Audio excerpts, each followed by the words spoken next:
Hello students. आज हम पढ़ रहे हैं क्लास 8th की न्यू साइंस बुक क्यूरियोसिटी का चैप्टर 5 जिसका नाम है एक्सप्लोरिंग फोर्सेस। इस चैप्टर में आज हम पढ़ेंगे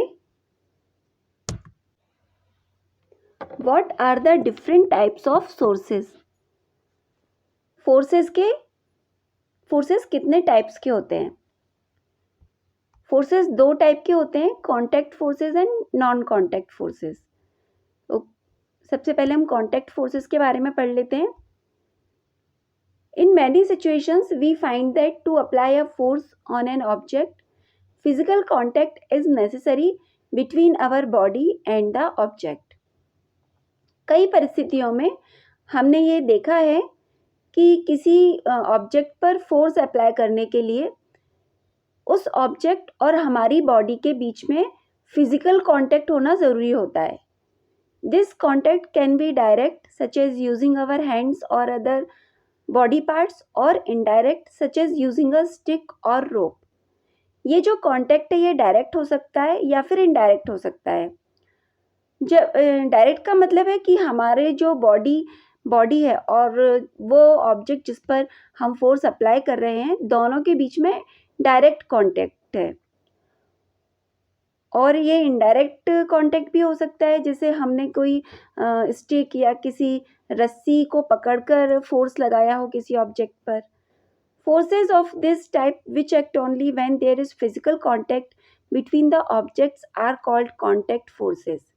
तो इस तरीके के फोर्सेस जिसमें दो ऑब्जेक्ट्स के बीच में फिजिकल कांटेक्ट होता है, उन्हें हम कांटेक्ट फोर्सेस कहते हैं. Muscular forces. An example of contact force is muscular force. Muscular force contact force का ही एक एग्जाम्पल है.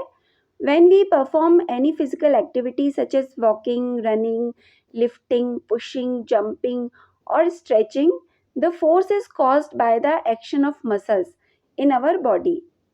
जब भी हम कोई फिजिकल एक्टिविटी जैसे कि walking, running, lifting, pushing, jumping या स्ट्रेचिंग को परफॉर्म करते हैं, तो उसमें हमारी जो फोर्स लगता है उसमें हमारी मसल्स इन्वॉल्व होती हैं. The force resulting due to the action of muscles is known as muscular force. तो वो फोर्स जो कि हमारी मसल्स के एक्शन के कारण होता है उसे हम मस्कुलर फोर्स कहते हैं. Muscular force occurs when muscles contract and elongate while doing any activity. Muscular force तब होता है जब हमारी मसल्स कॉन्ट्रैक्ट करती हैं और इलोंगेट करती हैं जब हम कोई एक्टिविटी करते हैं. Animals, birds, fish and insects use muscular forces for movement and survival. तो कई जो एनिमल्स होते हैं, बर्ड्स होती हैं, फिश हैं, इंसेक्ट्स हैं, वो मस्कुलर फोर्स का ही यूज़ करते हैं मूवमेंट करने के लिए या सर्वाइव करने के लिए. जैसे कि आप इस फिगर में देख सकते हैं, ये हिरण ये दौड़ने के लिए मस्कुलर फोर्स का यूज़ कर रहा है. ये स्नैक है, ये भी मस्कुलर फोर्स के यूज़ से ही आगे बढ़ता है. या किसी प्रे को भी पकड़ना होता है, किसी अपने शिकार को पकड़ना था, तब भी ये मस्कुलर फोर्स का यूज़ करता है. ये एक्वेटिक एनिमल्स होते हैं, वो भी मस्कुलर फोर्स का यूज़ करते हैं पानी में तैरने के लिए. और ये दोनों बच्चे हैं, ये घुटने के बल चल रहा है, तब भी ये मस्कुलर फोर्स का यूज़ कर रहा है घुटने के बल चलने के लिए. ये एक बच्ची है, चलने के लिए मस्कुलर फोर्स का यूज़ कर रही है. बर्ड्स भी मस्कुलर फोर्स का यूज़ करते हैं उड़ने के लिए. Humans used the muscular force of some animals to carry out many tasks for a long time. तो लंबे समय से जो मनुष्य है वो एनिमल्स के मस्कुलर फोर्स का यूज़ करता आया है बहुत सारे अपने कामों को निपटाने के लिए. जैसे आप इस फिगर में देख सकते हैं, यहाँ पर ये दोनों बैल खेत जोतने का काम कर रहे हैं, तो इसमें भी मस्कुलर फोर्स की ज़रूरत है इन बैलों को. उसी तरीके से ये घोड़ा गाड़ी है, इसमें ये जो घोड़ा है इसके मस्कुलर फोर्स से ये जो यात्री हैं इनको एक जगह से दूसरी जगह पर ले जा रहा है. Ever heard of Muscular force plays an important role in many functions inside our body too. तो मस्कुलर फोर्स हमारी बॉडी के अंदर भी एक बहुत इंपॉर्टेंट रोल प्ले करता है. This force helps us chew food and push it through the alimentary canal during the process of digestion.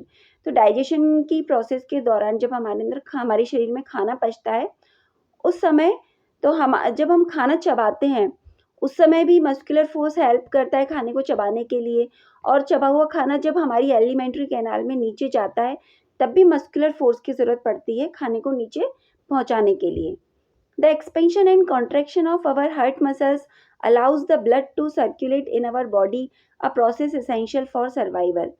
तो जो हमारी हार्ट मसल्स होती हैं उनकी कॉन्ट्रैक्शन और एक्सपेंशन से ही जो ब्लड है हमारी पूरी बॉडी में सर्कुलेट होता है और ये प्रोसेस हमारी बॉडी के सर्वाइवल के लिए बहुत ज़रूरी है.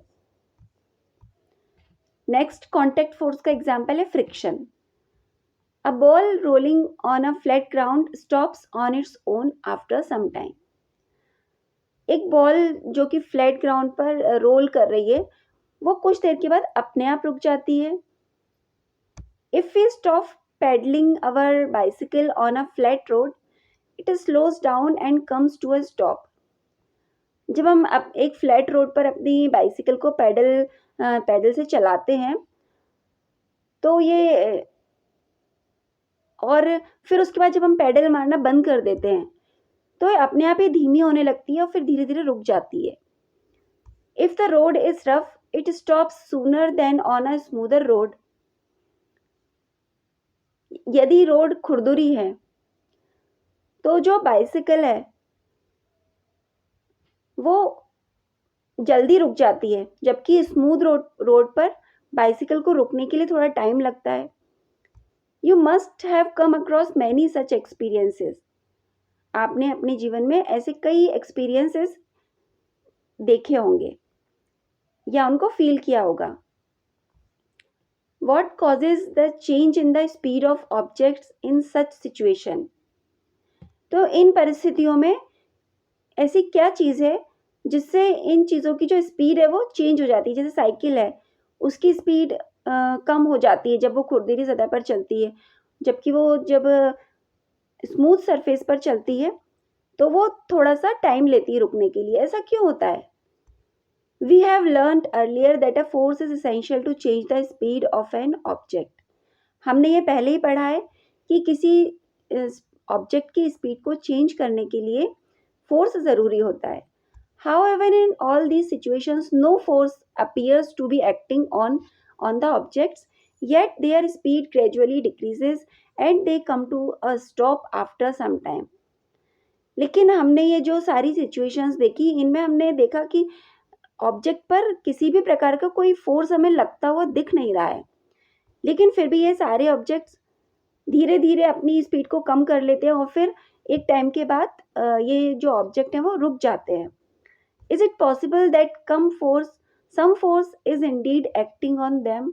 क्या ये संभव है कि कुछ फोर्स उन पर काम कर रहा है जिसकी वजह से वो रुक रहे हैं? Which force is that? और वो फोर्स कौन सा है? Let us investigate. Take an object with a flat base, such as an empty lunchbox, geometry box, a notebook, and place it on a table or floor. आप कोई भी एक object ले लीजिए जिसका बेस फ्लैट होना चाहिए. वो एक एम्प्टी लंच बॉक्स हो सकता है, ज्योमेट्री बॉक्स हो सकता है या नोटबुक, कुछ भी आप ले सकते हैं और आप इसे एक टेबल पर रख दीजिए. Gently push it and observe. इसको थोड़ा सा धक्का दीजिए फिर ऑब्जर्व कीजिए. Does it stop after travelling some distance? क्या कुछ दूरी तय करने के बाद ये रुक जाती है? Is there a force acting on it which brings it to rest? क्या इस पर कोई फोर्स लग रहा है जिसके कारण ये अपने आप रेस्ट में आ रही है? Now repeat bye pushing the object in the opposite direction. अब इसी प्रक्रिया को आप, इसी प्रोसेस को आप अपोजिट डायरेक्शन में दोहराइए. आप उसी ऑब्जेक्ट को टेबल पर रखकर उसे अपोजिट डायरेक्शन में पुश कीजिए. Does it stop again after travelling some distance? क्या ये रुक जाती है कुछ डिस्टेंस तय करने के बाद? On pushing, the object stops after sliding a certain distance. तो जब हम इस ऑब्जेक्ट को, जैसे ये फिगर में दिखाया गया है, ये लंच बॉक्स है, जब हम इसे पुश करते हैं तो ये कुछ दूरी तय करने के बाद रुक जाता है.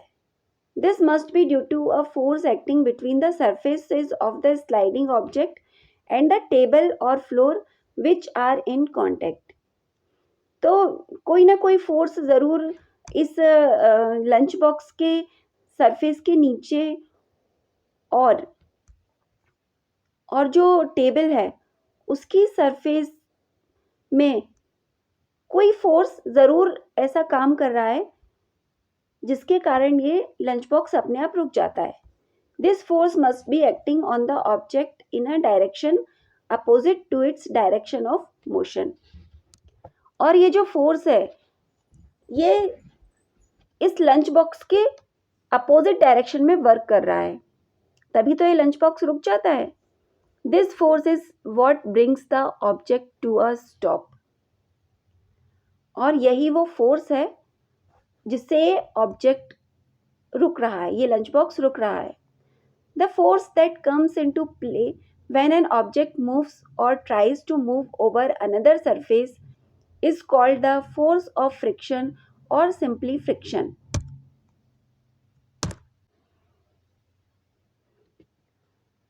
जब कोई ऑब्जेक्ट किसी सरफेस पर मूव करता है तो उस पर एक फोर्स काम करता है उस ऑब्जेक्ट पर, जिसके कारण उसकी स्पीड कम हो जाती है और फिर लास्ट में वो ऑब्जेक्ट जो है स्टॉप हो जाता है, रुक जाता है. इस फोर्स को हम बोलते हैं फोर्स ऑफ फ्रिक्शन, या सिंपली हम इसे फ्रिक्शन भी बोल सकते हैं. Friction always acts in a direction opposite to the direction in which the object is moving और ट्राइंग टू मूव. तो जो फोर्स ऑफ फ्रिक्शन है वो हमेशा ऑब्जेक्ट के मूवमेंट की अपोजिट डायरेक्शन में काम करता है, जिसके कारण उस ऑब्जेक्ट की स्पीड कम हो जाती है और वो रुक जाता है. The force of friction is a contact force since it arises due to two surfaces in contact. Force of friction एक कॉन्टैक्ट फोर्स है क्योंकि ये तब आता है जब दो सरफेस कॉन्टैक्ट में होती है. Friction arises due to the irregularities in the two surfaces in contact. Force of friction तब लगता है जब दो सरफेस कांटेक्ट में आती हैं और उन दोनों सरफेस के बीच में जो इरेगुलरिटीज होती हैं उनके कारण फोर्स ऑफ फ्रिक्शन आता है. Even surface which appear smooth have a large number of minute irregularities. यहाँ तक कि वे सरफेस जो कि बहुत स्मूथ दिखती हैं उनमें भी बहुत सारी छोटी छोटी इरेगुलरिटीज होती है. When placed in contact, the irregularities of two surfaces lock into each other and oppose any effort to move one surface over the other. जब किसी ऑब्जेक्ट को किसी सरफेस के कांटेक्ट में रखा जाता है तो जो ऑब्जेक्ट की इरेगुलरिटीज़ हैं और जो सरफेस की इरेगुलरिटीज़ है वो आपस में लॉक हो जाती हैं, जिससे उस जो ऑब्जेक्ट है उसका मूवमेंट उस सरफेस पर रुक जाता है. जैसे कि आप इस फिगर में देख सकते हैं, मान लीजिए ये टेबल है और इसके ऊपर ये लंच बॉक्स रखा है, तो ये लंच बॉक्स के नीचे कुछ इरेगुलरिटीज़ हैं और ये टेबल के ऊपर सरफेस पर भी कुछ इरेगुलरिटीज़ हैं. अब इन दोनों की इरेगुलरिटीज़ आपस में लॉक हो गई, जिससे जो लंच बॉक्स है जब हम इसको मूव करते हैं इसकी स्पीड धीरे धीरे कम हो जाती है और फिर ये रुक जाता है. Does this mean that the force of friction will be greater if the surfaces are rough? इसका मतलब ये हुआ कि यदि सरफेस रफ है तो उसका जो फोर्स ऑफ फ्रिक्शन है वो ज़्यादा होगा और यदि सरफेस स्मूथ है तो उसका फोर्स ऑफ फ्रिक्शन कम होगा. तो इसका आंसर है हाँ, जो रफ सरफेस होती हैं उनका जो फोर्स ऑफ फ्रिक्शन है वो ज़्यादा होता है. Let us explore. चलिए पता करते हैं. Try activity 5.3 again, but this time place the same object on different surfaces such as glass, cloth, wood, ceramic tile and sand. अब जो 5.3 एक्टिविटी है उसे फिर से ट्राई कीजिए, लेकिन इस समय ऑब्जेक्ट तो सेम रहेगा लेकिन जो सरफेस है जिस पर उसे चलाया जा रहा है, जिस पर उसे मूव किया जा रहा है वो डिफरेंट होंगी. जैसे ग्लास, वो सरफेस ग्लास हो सकती है, cloth, wood, ceramic, tile and sand. इनका यूज़ हम सरफेस के तौर पर करेंगे। Does the object stop after travelling the same distance as in activity 5.3। अब हम इन सभी सरफेस पर उस ऑब्जेक्ट को चलाकर देखेंगे। क्या जो ऑब्जेक्ट है वो सेम डिस्टेंस तय करता है हर सरफेस पर? Does the object stop at the same distance on all surfaces. क्या जो ऑब्जेक्ट है वो सेम डिस्टेंस पर रुकता है सभी सरफेसेस पर?